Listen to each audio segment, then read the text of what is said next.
Hi,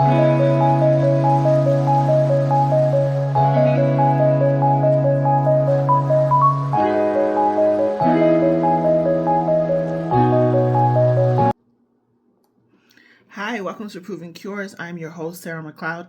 Today is Sunday, November 10th, 2024, and I have some really awesome information for you if you are a current sufferer or are currently taking therapy to prevent the recurrence of oral mucositis, also known as stomatitis. The study, well, before I jump into the study, guys, because you must be thinking, what is going on with her hair? First of all, I was gone for most of last week because I was interviewing. I was interviewing for several positions, and you want to put forth the look of trying to fit in as opposed to going against the grain, so to speak, with certain environments. Not every work environment is the same. So that was the reason for my, wearing the wig. But it's so nice to free up now. I'm just waiting to hear back, get calls back. Hopefully I land one of the positions because it's a step up for me to senior level. But yeah, I'm free and so is my hair.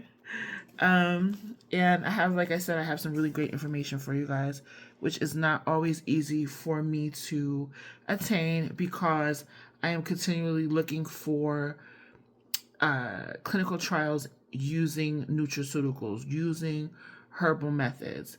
Now, the current standard of care for oral mucositis is a mouthwash called chlorhexidine. In patients, head and neck cancer patients in particular, they are often subjected to a lot of pain with the use of chlorhexidine because they are using it while receiving radiation therapy. And that increases even more when radiation therapy has to be combined with chemotherapy. And the really messed up part about that is the side effects of the treatments, right? The radiation, the chemo, and the chlorhexidine actually debilitate the gastrointestinal system, oftentimes to where one therapy has to be stopped for a while, giving the cancer time to proliferate again. Oftentimes a person can no longer swallow. They have to go on a G-tube for feedings. They can't take their medicines on time, that kind of thing. So imagine finding alternative therapy that is easy to have, to buy, easy to make, that actually does what it's supposed to do, alleviate the symptoms of the oral mucositis without slowing down the chemo, right? Or slowing down radiotherapy. I have my experience with data acquisition for head and neck cancer. I don't recall in particular radiotherapy being stopped and restarted, but I definitely remember chemotherapy, like having big breaks in the chemotherapy. If they ever have to graduate to not just having radiotherapy, but having chemotherapy as well, due to this particular condition. So let me dive right in. The title of the study is Prevention of Radiotherapy Related Oral Mucositis with Zinc and Polyherbal Mouthwash, a double-blind randomized clinical trial. Also, let me add as well that the results of this study are particularly useful in looking at the use of these alternate mouthwashes for the alleviation of oral mucositis in general, because the trial was conducted concurrently with the application of radiation, right? So if you have oral mucositis, or you know of someone that has oral mucositis that is induced by another problem, without the presence of radiation, without the presence of chemo, then they're going to have an even, and if they wanted to go this route with either the zinc mouthwash or the polyherbal mouthwash, or maybe a combo of both, they would have even better results, because the persons in this trial, there's 67 persons in total, were being given the alternate mouthwashes in addition to radiation therapy, okay, over a 7-week period. The study was published in the European Journal of Medical Research, March 2nd, 2023. So this is fairly new, which is also exciting. As time goes on, more and more researchers either are getting grants from or somehow being financially supported to be able to conduct these trials using nutraceuticals. That is a very awesome development, a very new development in clinical research. Okay, so according to the background, a significant percentage of head and neck cancer patients receiving radiotherapy, that's another way of saying radiation, experience oral mucositis. This study aimed to evaluate the effect of the polyherbal containing, and these are the primary ingredients of the herbal mouthwash that they use, containing chamomile, peppermint oil, aloe vera, and honey. And also to evaluate a zinc mouthwash in comparison to the standard of care, which is chlorhexidine. And also there was a placebo group. Of course, there's no help from a placebo mouthwash. So I'm not even going to look at those results because they're neither here nor there. The study was a double-blinded randomized clinical trial. Double-blinded meaning that at the time of the trial, neither the patients nor the mouthwash administrators knew what the patients were receiving, if they were receiving the zinc or if they're receiving the herbal therapy. The reason why they do this, guys, is because oftentimes it is believed that if you already have a preconception about something, you will, like, if you think something's going to work for you, your mind can trick your body into thinking that thing works. And then maybe labs or some kind of physiological measurement testing will find that, in fact, that's not true. There was no benefit to your body. You just thought there was. So to stop that from happening, in most clinical trials, at least the patients are blinded to what they're being given. The study was conducted in 67 patients undergoing radiotherapy. Eligible participants were randomized to receive either one of the following: zinc sulfate mouthwash, a polyherbal mouthwash, or the chlorhexidine. And of course, like I said, the placebo. They say here for 6 weeks with a 1-week follow-up at 7 weeks. Okay. Follow-up evaluation of oral hygiene and the checklist of every time I see OM, I think otitis media for ear infection, but I know I have to remind myself we're talking about oral mucositis here.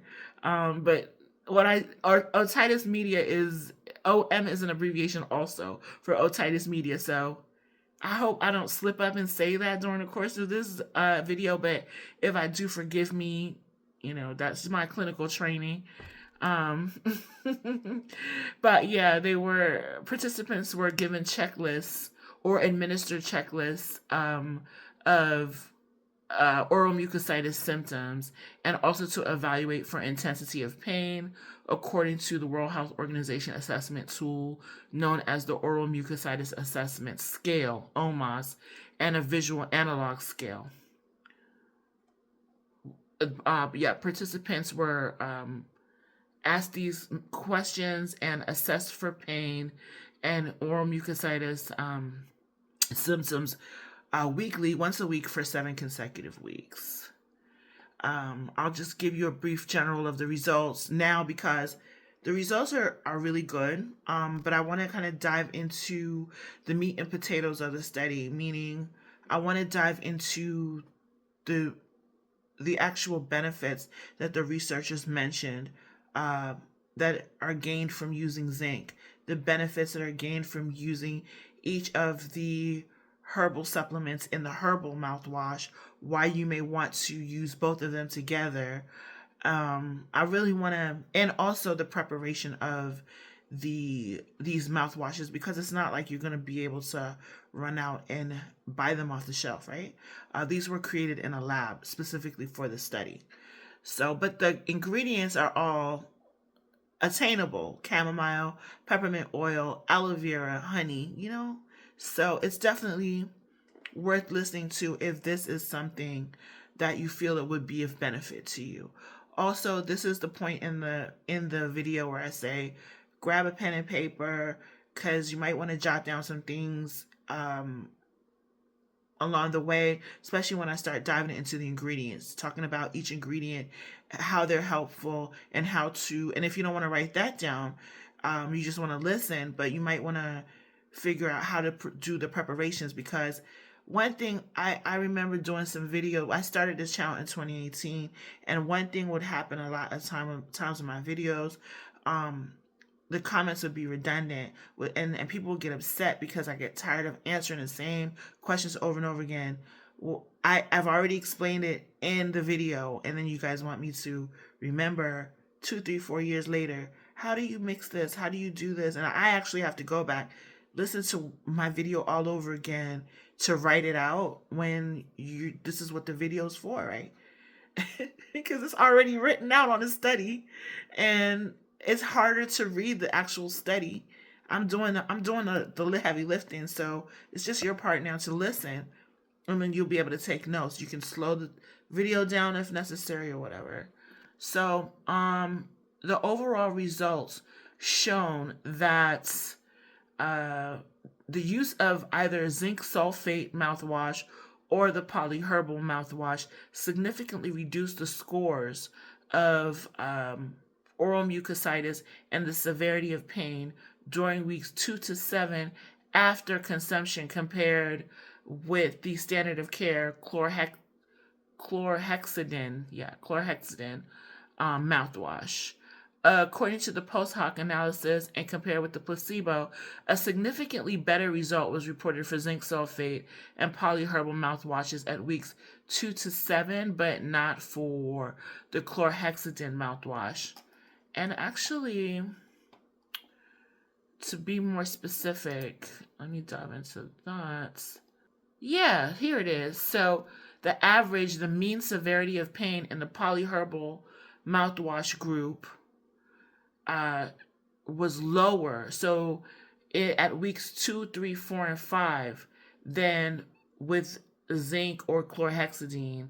The severity of pain really didn't drop in the zinc group until they got down to weeks 6 and 7. Okay, so that's the first note you want to take. If pain is something that you're dealing with, a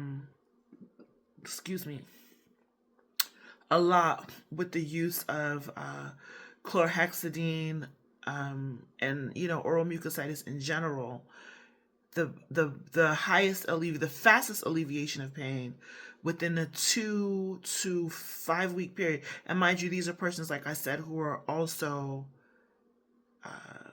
on radiation, right? Taking radiation therapy. You may not be taking radiation therapy, but the fastest alleviation of pain came from the herbal group. The zinc group also got alleviation of pain, but that came much later at weeks 6 and 7. All right. So now it's meat and potato time. And I'm gonna start by talking about oral mucositis, what it is, and what symptoms are associated with it, what it feels like.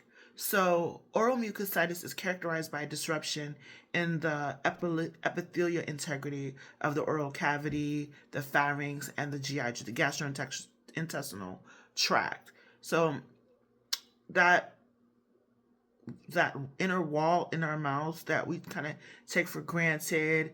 It helps with the creation of saliva, keeps our mouths moist. That breaks down in people who suffer from oral mucositis, okay?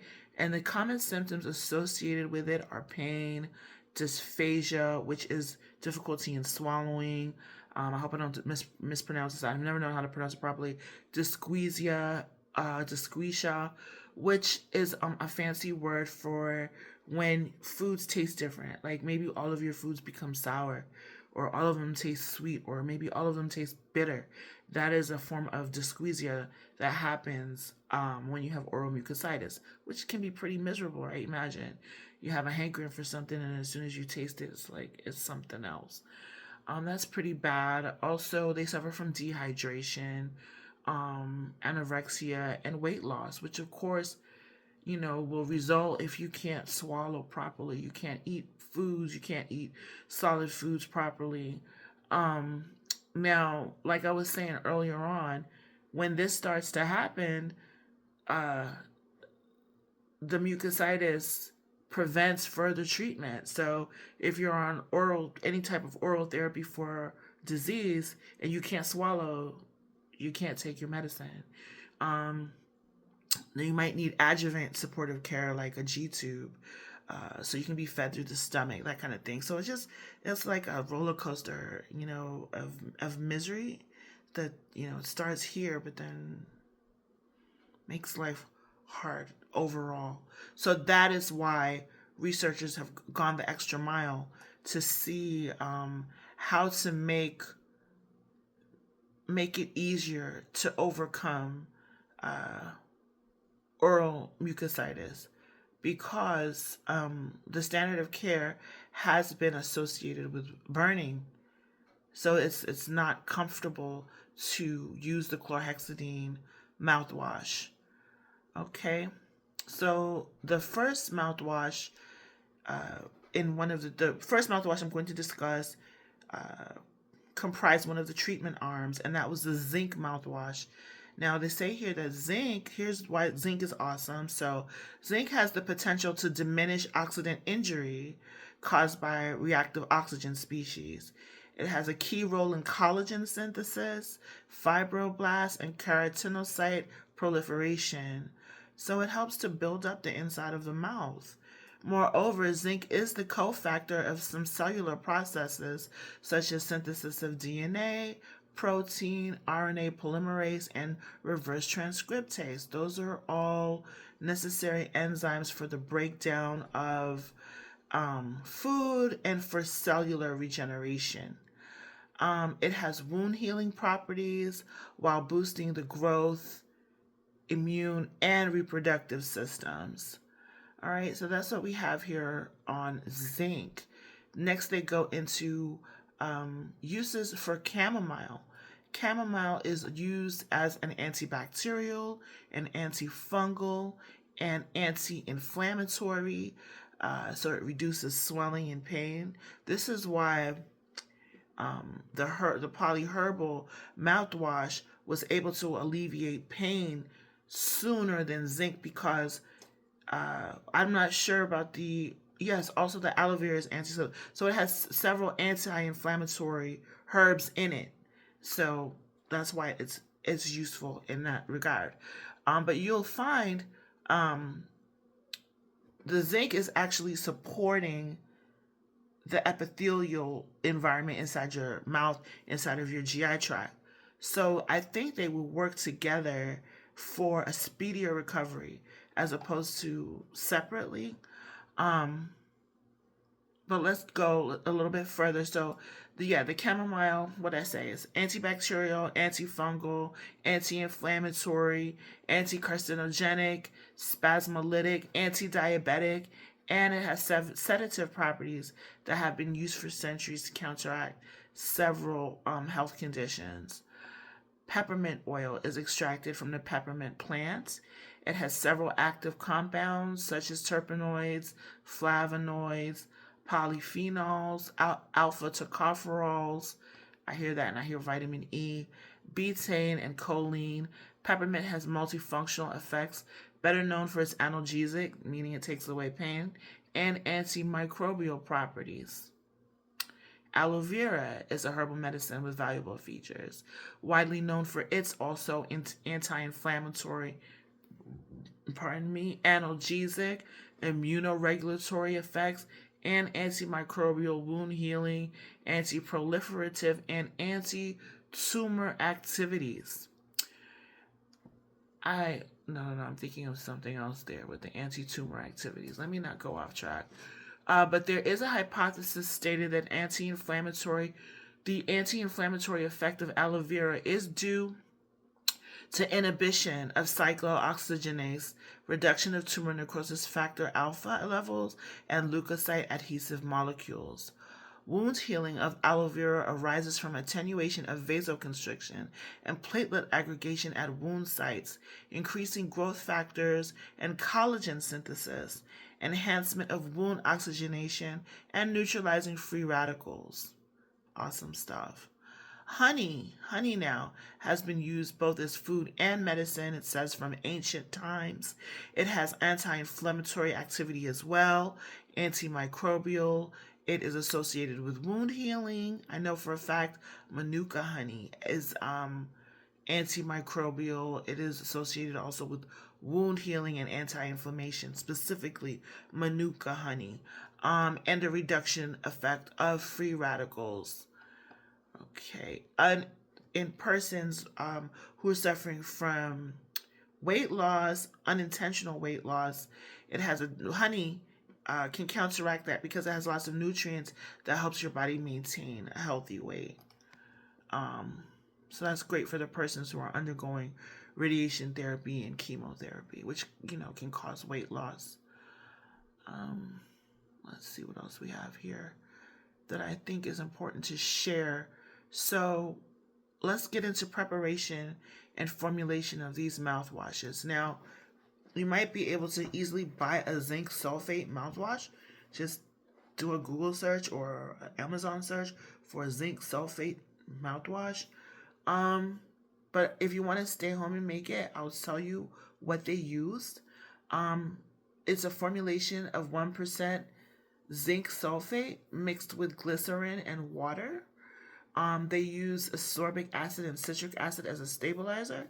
So that would probably be equivalent to maybe a teaspoon of lemon juice to your mix. And potassium sorbate for microbial protection. I guess that helps it to last long on the shelf, right? But if you make a small amount and just keep it in your fridge, you're going to use it fast. I don't think you'd have to worry about the proliferation of microbes in something that you're going to use quickly. But that's totally up to you. I'm sure, I don't know where you buy it. I've never bought potassium sorbate on its own, but I'm sure it's available. Everything's on Amazon. So that's how you make a zinc sulfate mouthwash. The next preparation is something you really want to pay attention to. But they're not giving me how much of each here. So let me see if I can find that. Because I have all the ingredients for the polyherbal mouthwash. Now, all of the ingredients for the polyherbal mouthwash include chamomile extract, peppermint oil, aloe vera gel, honey, potassium sorbate, again for microbial protection, ascorbic and citric acid as a stabilizer, glycerin and water, all mixed together. That's what you would need to create the polyherbal mouthwash that was used in this study. All right. As I scroll through, guys, if I see more information on how much of each ingredient was used to create the polyherbal mouthwash, I will mention it. I will tell you what the ratio of each ingredient was. But if I don't see it, then of course I cannot mention it. And this is something that you're going to do for yourself. Please make sure wherever you purchase says food grade. You do not want to use certain things that are like essential oil of this and that, because it could be very well toxic. And if it's something that is only suggested for use as aromatherapy, don't buy that to put in your mouthwash. You would think that's common sense, but everybody doesn't know that. Like off bat, especially if you're not used to using essential oils. You know what I mean? Like you might find it online. You're like, oh, there's peppermint oil. I can use it. No, guys. No, not all of them are going to be created equally. You know what I mean? So make sure whatever you get is food grade. Chamomile now is for teas, so you can use that pretty liberally. Chamomile, the way I would add that to a herbal mouthwash would be in definitely a tea form. It's very soothing. It will counteract the harsh abrasiveness of peppermint oil. Peppermint oil is exceptionally strong. It's great for your GI system. But guess what, guys? Like, if you like, let's say you have a mug of tea and you want to consume peppermint oil because maybe you're susceptible to nausea or something like that, you wouldn't put more than maybe like a quarter of a dropper in that, because it will overpower the whole thing. You need if you're gonna, like, okay, let me see a mouthwash. What size mouthwash? Let's say 16 ounces, right? 16 ounces. Actually, I'm gonna get a glass. Hold on one second. Give me 1 second. I have a glass right here. All right, so let's see. Take this for an instance. All right, so the chamomile extract, let's say, like, I'm looking at everything. I want a chamomile extract now to be the most, the largest ingredient in this mouthwash, guys, because it's very, very, very strong. So this is where let's say this is where your chamomile would be. Okay. Now to this amount of chamomile, because it's for therapeutic purposes, I would start with half a teaspoon of peppermint oil. If you want to be brave, you could put a teaspoon. That's 5 milliliters. It doesn't look like a lot, but it's very, very powerful. Aloe vera gel. It's just a gel, right? So you can buy aloe vera gel or buy the aloe vera plant, which is so much better. It's up to you. Break it, scrape it out, get a spoon of that. Now that's bitter. But what do you care? You don't care. You're just trying to alleviate the symptoms of a really painful and debilitating disease. So your aloe vera gel, I would say a healthy tablespoon of that. So you're mixing this all together, right? So we have our chamomile, which is the base, basically the base for this mouthwash. Okay, and you can put you can make it really, really strong so it gets the job done. So instead of, whenever you boil it, instead of one tea bag, 2 tea bags. Or you can use the wildflowers. The wildflowers smell amazing. They're really nice. Only thing, you have to strain them off, but I love them. They smell so good. And they really help you sleep at night too. So, because they just calm your body down. But yeah, so here's your chamomile. And you're just gonna put in half a teaspoon of peppermint oil, or a teaspoon if you're brave. You could do a healthy scoop of the aloe vera gel. You can get generous with the honey. You could use you're thinking, oh, I could sweeten it for taste. You're not swallowing it though, guys. It's a mouthwash. You're gonna spit it out. So, but the honey will actually help to coat the lining of your mouth as well. So that helps with the alleviating pain. So you could put in a healthy amount of honey in there, maybe a full tablespoon or a really large tablespoon, like a serving spoon size. Mix all that in. Um, they said potassium sorbate. I've never seen that in liquid form. I think that would be the best way to use that in liquid form. But they're saying they use that for microbial protection. Um, this is something you'll be doing at home, your own little mix, that you would use 3 times a day. I don't see the need for that because it's something you're gonna use so quickly. You're gonna make and you're gonna use so quickly and then make a new batch. You know what I mean? Like, but it's up to you. If you want to mix a larger batch and actually use potassium sorbate, by all means. But then you're gonna have to use my measurements differently. Like I said, you're gonna always have the chamomile extract as the highest ingredient, the biggest ingredient for soothing purposes and things like that, and anti-inflammation. And the peppermint oil you'll use sparingly. The aloe vera gel, you can use maybe twice as much of the aloe vera gel than the peppermint oil. And this is just from my personal experience with using all of these ingredients throughout the course of my life for different reasons. A stabilizer is the lemon juice, so that wouldn't be more than a teaspoonful. It's not there for therapeutic purposes. It's there to, I guess, kind of keep everything from separating, keeping your oil from separating from your chamomile, and keep everything together. Also, they add glycerin and water. So in that regard, just use your better judgment.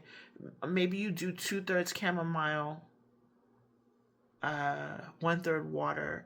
But if you are boiling your chamomile, guess what? It's gonna be already laden with water because it's tea, as opposed to oil of chamomile. I've never seen oil of chamomile though. I'll be honest.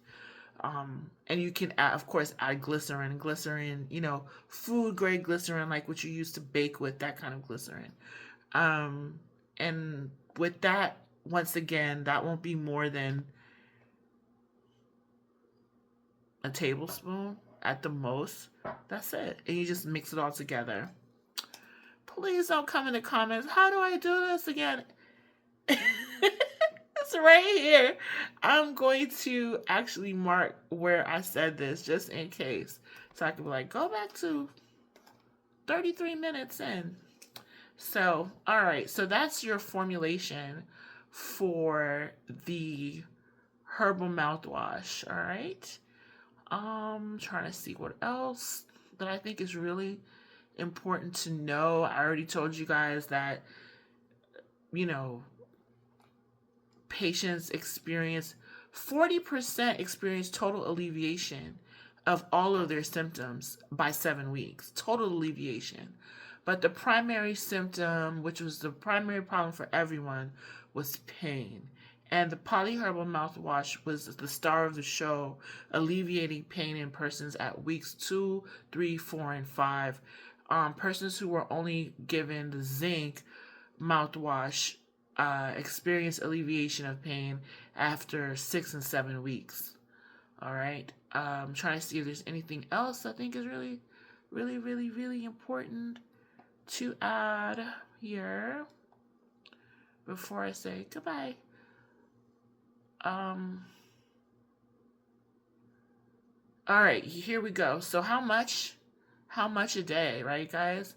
How much of this do we need to be using every day to really get the same results as the trial participants? So each patient was instructed to rinse with 5 milliliters of the mouthwash 3 times a day for 60 seconds at a time. So that's a whole minute from the first day of starting the radiotherapy, and then pour it out. I think they didn't want to say spit it out, but it's mouthwash. 5 milliliters, in case you're wondering what that looks like, it's a teaspoon. That is 1 teaspoon. So it's not a lot. You don't even need a lot. Like, that's how strong it is. So it's not like you're going to. But if you think of a normal Listerine cap or a scope cap, and you put your, that's 5 milliliters. That's like a teaspoon. So that's a norm anyways. Um yeah. So that's how much you would use 3 times a day in order for the alleviation of symptoms. And that sounds like a lot for people who aren't suffering, but if you're like having severe pain in your mouth, it's probably a welcome relief to do it 3 times a day. And you know how, like, if you're sick and you start to get a break from something, you'll forget to take your you start to get a break from the disease or whatever, you'll start to take your medicine less and less. I imagine it would be like that as well, right? Like, you start to forget to take a dose. But if you're on if you're on radiation, you're not gonna forget. So I think this is useful for all forms of oral mucositis, inflammation of the mucosa, right? But treatment is going to be more rigid for persons who are also taking therapy that is constantly aggravating the oral mucosa, and not just in the mouth, but down the esophagus and everything, right? Poor babies. Oh Lord. Yeah, and patients continue treatment for 6 weeks. There's nothing else here. Wow, that really did a good job getting through all the nuts and bolts. And pain was the primary indicator for the effectiveness of the mouthwashes. All right, so that's it. After this video, there will be a video, guys, of showcasing my sportswear line. Please watch it. It's so cool. The video's a bit long because it has like a little clip of a fashion shoot for one of my joggers that made it into Vulcan magazine. I have a lot of people say, "Oh, I like your things, but if they were in Elle or if they were in Vulcan or Efficacy or whatever, like, they're gonna be too expensive for me." I have a sale section, so don't like just count me out because my stuff made it to high fashion. My stuff made it to high fashion because I have a creative mind, but I'm a very down-to-earth human, so my stuff's affordable, guys. They're affordable. I'm actually going to make a discount code for all my Proven Cures people. So if you want to discount for 20% off at checkout, just type in PC20, like Proven Cures 20 at checkout. So there you go, 20% off for you guys. And that's it. Rock out. So I hope you found this helpful. Also, you know what? Let me tell you. This channel is not monetized. Everything I do here is, I don't like the word philanthropy. Philanthropy, like, sounds to me like like you're throwing out what you have. Guys, I'm a born-again Christian, and I really believe, this is one of my designs right here. I don't think it's on the website, You see what it says? That's Jesus for me, saving my life there. See that? That's Jesus saving my life. And that was me. You see how the lady's upside down and her wine glass falling out of her hand? That was me, like, at one time, wine and having fun. And even though I was serious about work and serious about school, that was me for a long time. And Jesus kind of just made his way into my heart and into my life. And I'm just amazed by it, But this isn't a channel about that. But when I do this, I really feel like this is a way for me to give back. Whether or not I'm working, whether or not I can tithe, like, monetarily, this is my tithe, you know? Because I know people can get real help from the information I share here. It's not a gossip channel. It's not meant to bring anybody down. It's not fancy. It's just real, you know? And I say this to say my designs are real. They come from a very real place inside of me. And they're meant to make you feel cold. When you look at the clothes, when you look at the designs, they're meant to make you feel cozy and happy. And whomever buys my pieces, they always tell me that, like, this feels so good, or this makes me feel so, like, peaceful. And that's the energy I get from people when they get my pieces. They make me feel like this won't just stay in the back of my closet. This will be a cherished part of my wardrobe, hopefully for the rest of my life, kind of deal. We all have 1 or 2 pieces like that, and I want my pieces to resonate like that with you guys. So leave comments about the work, of course, but leave comments about my stuff too. I want to hear what you have to say. Good, bad, ugly, in between. All right, so thanks for watching, and enjoy the video ad, the fashion ad. All right, until next time, like, share, subscribe. I need you guys to like, share, subscribe, because I got knocked down on the algorithm. I had to step away for, I would say, a good year or 2, year and a half, because I wanted to go focus on my fashion. I didn't just step away from here. I stepped away from school too, guys. So I'm trying to get back into school. Right now I'm waiting to hear back. But yeah, I thought that they told me, University of Bridgeport, by the way, okay, they said when you get in your applications, you're good. You're considered a part of the fam here for 8 years as a PhD student. That was in 2020. It's 2024. They're like, oh, you have to reapply. I'm like, I have to reapply. Well, I'm going to take my straight A's and go somewhere else. So right now, like, I went through my whole interview process with that. So now I'm just kind of waiting. I'm waiting. I have so many things I'm waiting on, guys. Like, to God be the glory, you know. But, yeah, that's it. That's rambling. That's rambling. But thank you. Thank you so much. God bless you.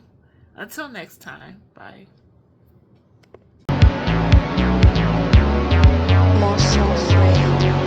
Washes away dead deeds of people.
your body, baby, só pra mim. Tô ficando crazy, faz assim. Tô vendo que aprendeu direitinho. Tipo assim. Y ahí, yo te pongo loca, loca.